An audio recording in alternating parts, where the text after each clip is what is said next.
Salamat, Roger Bruno. Samantala, dumako naman tayo sa Cagayan Valley, bahay ng barangay Kapitan, pinasabugan ng Granada. Ibalita mo yan, Gary Libonao. Wasak ang mga bintana at pintuan at tagtag ng shrapnel.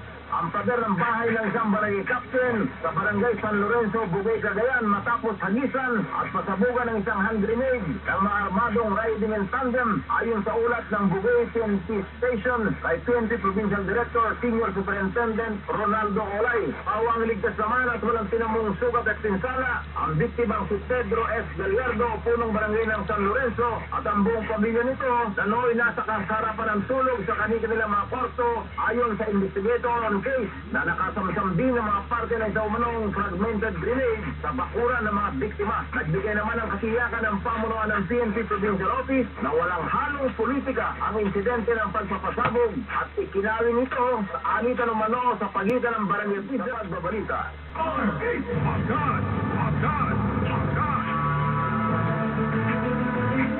Samantala sa Bataan, babaeng nakamotor, sinalpok ng kapwa motorista, patay. Ibalita mo yan, Danny Kumilang.